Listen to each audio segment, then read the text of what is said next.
All right, so welcome. Thanks for having us here. My name is Jake Brukhman. I'm the founder and CEO of Coinfund.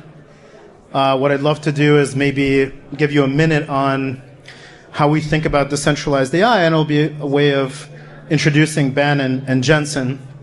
I'm an engineer before I am an investor, and so when I think about AI, I think about it in terms of being a technology stack. And that technology stack has GPUs and data on the bottom. It starts to create models, which is, I guess, the process of training. And it starts to provision the output of those models, which is the process of inference. And then it builds products, consumer or business products on top of those things. Now, when I think about Web3 AI, the thesis is very, very simple. I want to build that stack using blockchains and decentralization technology, and I want that stack to be as good or maybe even better than the one that has been before. And what are the dimensions where it could be good or better? It could be more open, it could be cheaper, it could be publicly owned, and so on and so forth. Now, we met Gensyn in 2022, and Gensyn was the first company that I had met up until that point that said, hey, we should do decentralized training. In 2022, this was a very controversial position. In fact, 18 months ago, the consensus position on decentralized training, if you went to San Francisco and asked around, is that this is something that's not worth working on, that it is impossible. And as Federico alluded to in the last panel, in 2025, this summer, we live in a world where not only is decentralized training possible, there's something like on the order of 10 companies in the world that are working on that problem. And there are numerous examples, one of which being Gensyn's, of models that have been trained on decentralized networks. So this stack that I mentioned is being built. And I have some reason to believe that it could be very, very competitive with centralized AI. And by that I mean companies like Open AI, Meta, and Google. And I'm very serious about that. So with that, Ben, tell us a little bit about Gensyn and what it is. Sure. Thank you, Jake. Great intro. Gensyn, in a short explanation, is the network for machine intelligence. In a longer explanation, we basically build low-level machine learning infrastructure.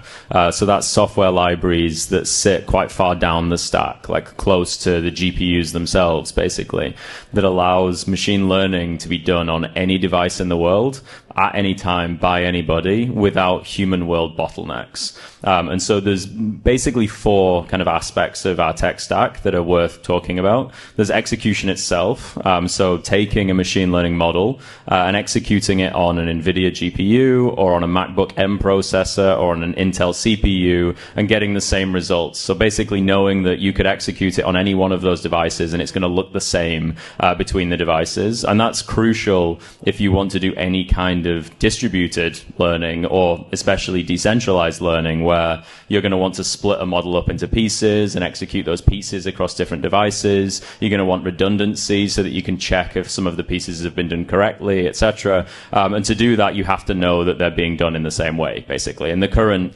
software stack just doesn't allow that. NVIDIA has a very strong hold on the machine learning software stack by their GPUs and by CUDA, their libraries. And we basically disrupt that by building a new compiler and a new set of low-level libraries on different hardware targets to make that consistent between the hardware.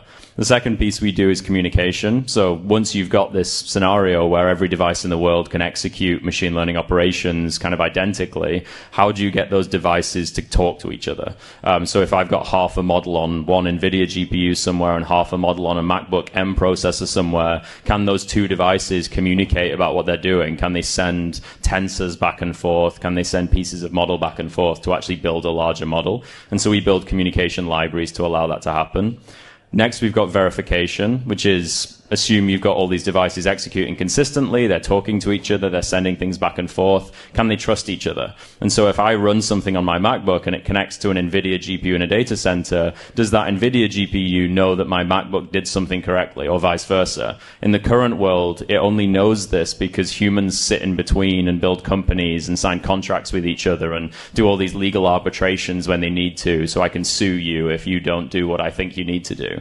But that's wildly expensive. Anything that spikes out into the human world is computationally ridiculously expensive. You don't need to do it that way. We're very familiar with this in the blockchain space. You can establish trust and truth without humans involved. And so we do that for machine learning operations. And then finally, you've got coordination. So you've got this big kind of infrastructure now. You've got every device in the world executing consistently, talking to each other. They're able to trust each other without humans involved. How do you use that? So how do you send a model over 1,000 devices or 1,000,000 devices and actually know that they're going to execute the things you want to execute? They're going to combine together and build a larger model, etc. And so you need some degree of identity. You need some kind of system for reputation. You need a way of tracking what's happened, tracking the operations themselves, and ultimately accounting for everything that's happened, because there's huge resource costs underneath this. If you take those four pieces, you have a new infrastructure for doing machine learning, which we can probably go into in more detail as we chat. Yeah, so I think you did a great job basically describing like what Gensyn is. I want to linger here a little bit on the kind of why, because again, back in whenever you guys started, end of 2020, this is a very controversial thing to do. There's another founder in this space that when he proposed something like this, his thesis advisor was like, this will never work. And, you know, multiple kind of professional people he talked to were pushing back on him, to the point that in his blog post for his seed round, he had written, "My decision to continue on this track in retrospect was irrational," right? So, Ben, why did you guys come up with this idea? What was motivating you guys to look into this thing that everybody was saying like doesn't really work? Yeah, I think there's probably two motivations. One was just the clear need for it in the world, which that need you can see it through human history. Like if there's such a burning need for something, it can push you to basically achieve something that the rest of the world thinks is impossible. And so if something is worth doing to a large enough degree, then it's worth pushing through the fact that most people think it's impossible. So there was that side that we saw these resource constraints behind machine learning. I'd seen them in my research going back a decade. I started my PhD in 2015, focused on searching for the optimal structure of deep neural network. That's a ridiculously computationally expensive process, and I had very few GPUs to do it. I built machines under my desk to do that process, and at the time Google and Microsoft had these big clusters and they would do these searches, and it was just very clear to me that they were able to publish state-of-the-art results and dictate the future of machine learning purely because they sat on a hoard of resources, not because they necessarily had the best methods. And so to me, that was when deep learning was still purely in academia, but it was very clear that it was being held back by this problem. And so if it got any wider, if it got out into the world, which I obviously believed machine learning would, I was betting my career on it, then we would be held back by that even more. And we saw that pretty obviously with big tech and with Open AI hoarding resources. That all kind of came to fruition. So there was one side which was that kind of need for it. The other side was just a belief and a knowledge about the methods themselves. And so the research I did 10 years ago was specifically wrapping these neural network training processes, which are very linear and very expensive, and they rely on kind of gradient calculations and things which need very powerful hardware. I was wrapping those in evolutionary methods, which are stochastic optimization methods, which this maybe is getting too technical, but they're embarrassingly parallel, which means you can take them and you can spread them across devices without any kind of slowdown in the operations themselves, because there's no dependencies between those operations. You can just split them across as many devices as you want. That is horizontal scalability in kind of distributed systems terms. I would relate it back to anyone who remembers the sort of MapReduce moment for Google when within distributed systems, Google had previously scaled their algorithms for executing search by just putting bigger servers in data centers and making them do more, until a certain point when they just couldn't scale like that anymore. It wasn't efficient. And that was when they designed MapReduce, which said, okay, we can do these operations in a different way, which allows them to be embarrassingly powerful parallel and scale horizontally across devices. And so I was doing that for the searches I was doing in machine learning. So I knew it was possible, at least for a subset of machine learning. And I had a strong belief that it was possible in many other areas for machine learning. It just hadn't been explored yet. And that's something that at Gensyn we even more strongly believe today, is that machine learning needs its MapReduce moment. We've scaled vertically to the point where the media stories you see about Meta and Open AI building new data centers, bringing nuclear power plants back online to fuel these single data centers, this, to me, sparks all of the memories of the pre-MapReduce moment for when Google was scaling their infrastructure. And actually, you can keep pouring resources into vertical scaling and building nuclear power plants to fund these mega data centers, or you can look at that and say, is there a tweak here? Can we do this slightly differently, which makes it more horizontally scalable and scale up orders of magnitude more for lower cost? And I think we can. Awesome. Well, I actually do want to get like a little bit, not technical, but intuitive, because I want the audience to sort of try to viscerally understand like why people have made this kind of impossibility argument. And it basically goes like this. When OpenAI trains their giant models, these models are so big they have to break them up, as Ben was saying. And they're doing this in a centralized data center. But when the model is broken up, there's so much data that has to go between the different nodes that are processing this model that it can actually get to be like more data than is on the internet. Like that's how much data is constantly going through these nodes. And so, to Ben's point, all the big tech companies have bought the biggest, most powerful hardware. They have, hundreds of gigabytes of memory so they could store as many parameters as they can. And they have insanely fast interconnects. Like these links can transfer 400 gigabytes per second. I think OpenAI is actually working on 800 gigabyte per second links as well. And so when you talk to someone who has gone through this process with this incredibly expensive hardware, and you say, okay, well, now I want to move these nodes out onto the internet, which has this not 400 gigabytes per second, but 80 megabytes per second. And I want to do it on consumer GPUs that have, I don't know how much they have in memory, but much, much less than, NVIDIA H100 GPUs. By the way, those things cost like $30,000 to $60,000 a pop. It's natural to be skeptical. It's like, why would you want to do that? That sounds like a really, really hard problem.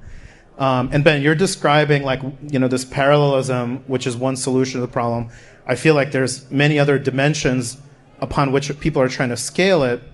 But what has happened in the last 2 years that we went from, okay, we need high-end hardware for this, to, low-end hardware might actually work?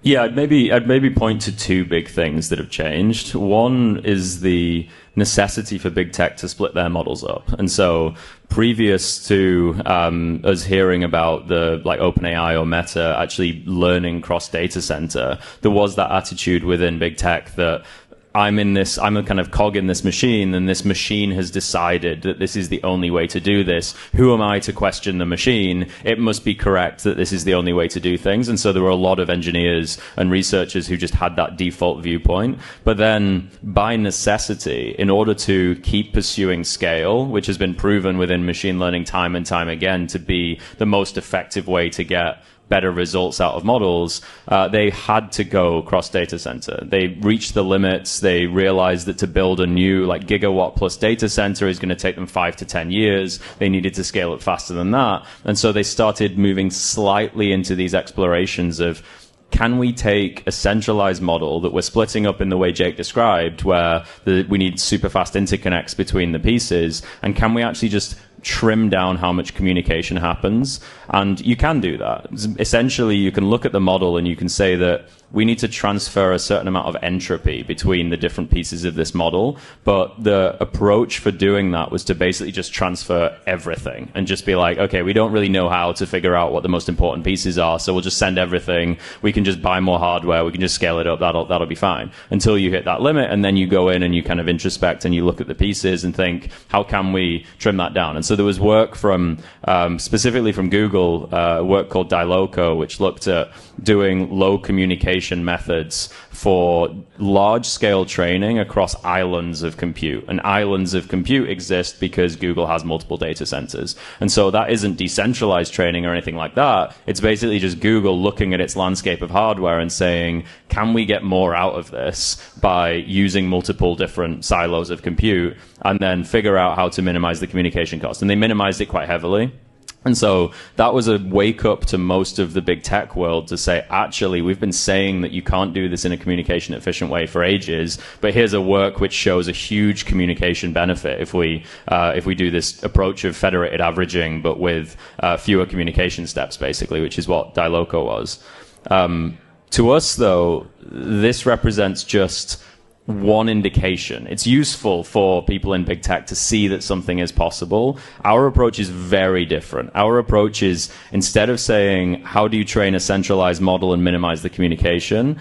Our approach is look at the entire landscape of hardware that exists in the world and build a completely new model that is unique to that hardware, which looks a bit more like the MapReduce approach that Google took, where it's like, okay, instead of saying, can we make this operation more efficient, you say, what goal do we have, and can we build an entirely new operation to achieve that goal with the landscape of hardware and resources that we have? And if that landscape of resources has changed significantly, which it has from going from a single data center to every compute device in the world, then actually you can do things entirely differently.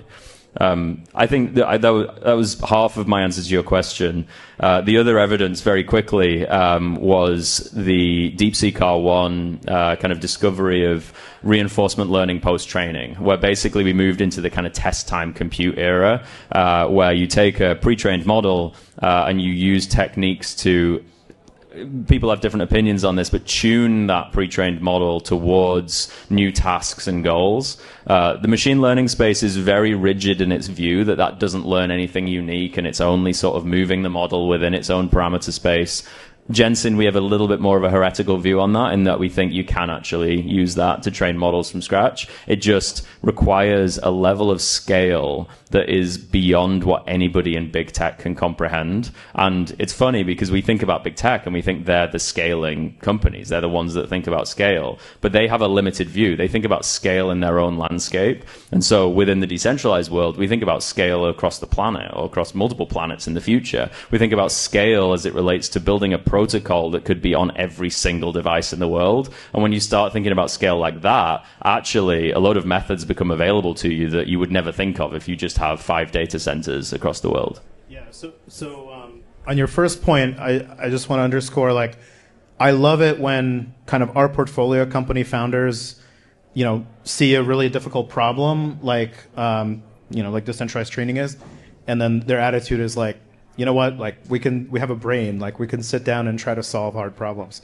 I think that's, if you're a founder, like that's a very valuable, kind of mindset to have. And on your second point, I just want to underscore, like, why is it important to put this stuff on commodity hardware? For so many different reasons. First of all, there's many countries in the world that don't have access to high-end compute and yet still want to, Australia, for example, like they still want to participate in, AI training, and they want to have their own models. But even more importantly, even though big tech owns 90% of high-end compute is only 2% of GPUs in the world. So to Ben's point, we can aggregate a lot of compute and truly be competitive with people like Open AI and Microsoft. But what that requires is being able to aggregate specifically commodity hardware. And that's a hard problem. Totally. I think to us, there's something really interesting in the ML space, which is there's an inevitable drive towards that anyway, even in the centralized world, which is, we believe the next era of machine learning is personalization. The last era was just kind of getting adoption, basically. It was getting people using like chat tools and coding IDEs and things like this, which had machine learning within them. But the real big unlock for most people will be when that model knows more about you and about your setting and your scenario and the way you interact with it. And all of the big tech companies that run these models are desperately trying to capture as much user information as possible, because it creates a really sticky model. That's their moat, is that you're using their devices, or you're using their models. The other piece is latency. And so when you're interacting with ChatGPT or with Cursor or something like that, you as an individual user care an enormous amount about how quickly it responds to you. And so if you see a spinning wheel, it's going to piss you off. And then a competitor is going to come along and be like, I can get rid of that spinning wheel. And they are going to be able to disrupt. And so that necessitates moving the model as close to you as possible. And this is why you see Apple building the neural processing chips in the iPhone and in the MacBooks, because they saw this coming. They knew that the execution of machine learning was going to get closer and closer and closer to the user. And it's a similar thing that we saw coming as well, where we look at that local execution and we project out into the future and we see this kind of gradient of hardware away from the user, a bit like caching layers in the internet, where Cloudflare exists and caches images for you because they load faster if they're in a CDN that is close to your house rather than loading from some data center that's halfway across the world. That exact same principle applies to machine learning, but it's not just data you're fetching anymore, it's operations you're executing. And so Gensyn's thesis is that those operations need consistent execution frameworks, etc. But ultimately the execution will predominantly move to the user's device. That brings a fantastic opportunity for something which I would view as maybe a derivative consumer demand, because I don't think consumers immediately demand it, but sovereignty and privacy. And so I have interesting views on privacy. I had a privacy company before I founded Gensyn, and I experienced very viscerally the fact that people won't pay directly for privacy, but they do see it as a brand value. And so you see Apple growing kind of privacy as a brand value. They can bring users in because of that brand value, but people don't necessarily choose to pay directly for it. The example I gave to somebody recently is if you see a situation where a solution exists but isn't private, and somebody comes and launches a private solution, you're not really going to switch to that, but it's going to do something in your brain. Maybe in the future you'll think about it as a value. But if a solution exists where there is no privacy whatsoever, and then you launch a private option, again, people aren't necessarily going to switch directly to that, but it is going to influence them to think about it. And so anyway, it's a derivative kind of reason for consumers to move, but it is valuable over the long term. And I think we'll see this more with machine learning as people experience the fact that these models know so much about them and do kind of act based on this information that they have stored within them. And so, like I said, I think we're going to see this move to sovereignty and privacy within models. That necessitates a moment which looks a little bit like the Microsoft Linux moment or the iPhone Android moment in the past, where an open infrastructure can exist to give you that sovereignty, to give you that control as an individual, but it needs an entire new software stack, which needs to be open, available to everybody. It needs to be extensible. It needs to build an ecosystem of developers on top of it, the same way how Linux got adopted because it was so extensible. It's used across the world, where Microsoft in certain situations would be a far better user experience because they control everything to do with it. But there's always an alternative open solution, and within machine learning it's very obvious that there isn't really an open alternative solution right now. There's just Open AI and Meta and DeepMind building these models, Anthropic, etc. But there isn't, outside of being a developer and running your own model yourself, a solution which looks like Android or Linux. Awesome. Thanks, Ben. I'd love to now transition to talk more about like what Gensyn has actually launched. But maybe before we jump into that, we talked about this terminology like pre-training, post-training. Maybe you could spend a minute just saying what those are and what's sort of hard, which of those are harder or easier on decentralized networks. Sure. I can give you a quick kind of scaling overview, because I think that's probably the most interesting thing within machine learning, to how you can basically trace the history so far. And so I would start with the kind of smallest version of machine learning, which is supervised learning. And so supervised learning is the concept that you can take data in the world, you can label that data, and then you can train a model to be able to create those labels itself. And so a computer vision example is a really simple one. If you take 100,000 images in the world of cats and dogs, and you get a human to sit down and label them cats and dogs, and then you train a machine learning model to detect detect cats and dogs, that model will learn the attributes required to separate those images into cats and dogs. And in the future, you could give it an image that you haven't labeled, and it will decide whether or not it's a cat or a dog. And so that's supervised learning.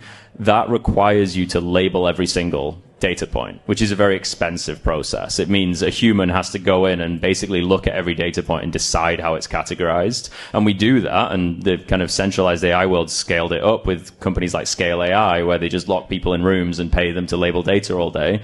But in reality, it doesn't scale that much. Like, you hit a ceiling. And so the next unlock was semi-supervised learning, which it combines something called unsupervised learning, which is the idea that you can just take completely unstructured data, or not unstructured, but data without labels. So I could take maybe 500,000 images, but I don't have a human look at any of them. And I throw a machine learning model at those images, and it learns to separate them, basically. Typically, clustering is the technique you use here. And so you could say to a model, cluster these 500,000 images into 5 categories. I have no idea what they'll be, but the model will find the distinct attributes and it will separate them. And then after that, you can have a human come in and look at those, and they can label some of them. They can say, oh, well, every image that it's put in this category is clearly a dog, so then we'll just call this the dog category, and there you go.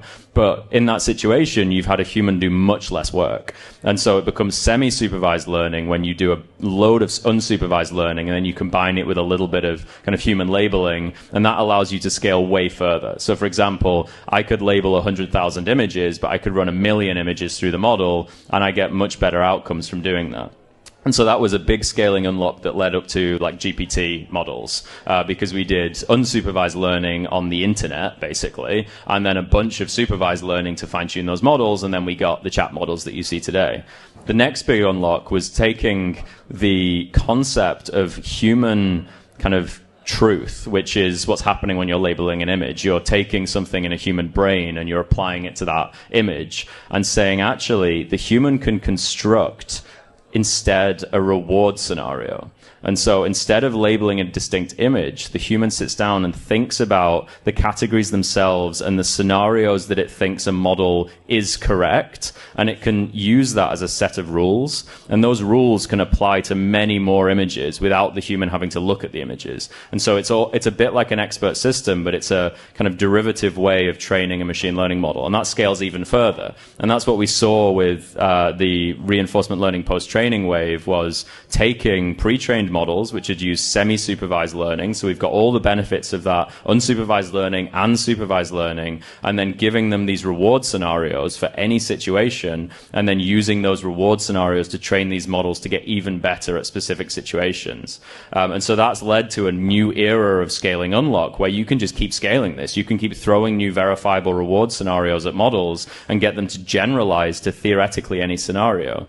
In our opinion, though, there's one more step to come, and nobody's really talking about this. But realistically, you can't turn every single situation in the world into a verifiable reward scenario, particularly when it comes to the idea of machine learning models assisting a human to do a task that it's never even seen before, it has no concept of whatsoever, and it hasn't been trained to do. And in those situations, what you actually want to do is pull entropy from the human themselves. And so every interaction that a human has with technology is a reward signal itself. And so actually, if you can scale models far, far beyond what we have so far, beyond supervised learning, beyond unsupervised learning, beyond verifiable reward scenarios, you can actually take the signal in somebody clicking an image, or even just moving a cursor across a screen, and say that technically is them labeling the information which is on this screen. The information is very dense. It's like the location of every pixel and the color and everything that's happening. And the signal is very weak, because why are you moving your cursor? There might be no rhyme or reason to it, but given enough data and enough compute and enough time, a machine learning model actually can use that signal. And so we think about this when we say that machine learning in the public consciousness has only really been a thing for a year or two.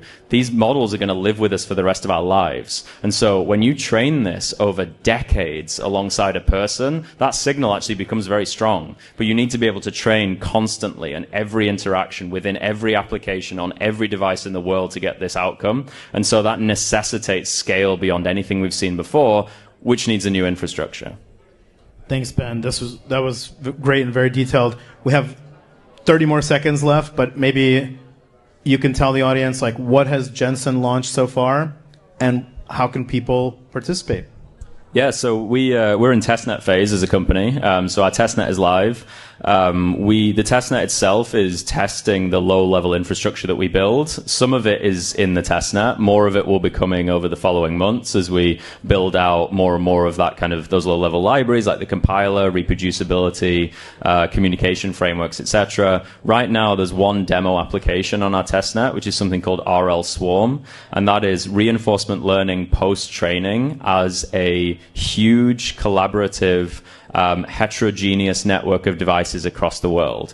Basically, if you have a MacBook or an NVIDIA GPU or a CPU, any device, you can run a node within this network, and you can start doing tasks within a verifiable reward scenario. And so there's hundreds of tasks that are done within the RL Swarm. And when you do those tasks, your model answers the queries and answers the tasks, but then it crucially communicates with every other model that's in the swarm through a gossip network, and it critiques the answers of the other models, and the models themselves come to consensus on truth. And so instead of us just having this singular verifiable reward scenario, we have the verifiable rewards, and then we have model consensus across diverse models. And so you can run any model you want. You can go and find a model on Hugging Face, you can create a model yourself and train it yourself, and you can run it in the swarm, and you'll see its performance versus the other models, and its performance is represented by how many of the other models respect its answer, frankly. And so much like how humans establish truth through peer review and through consensus,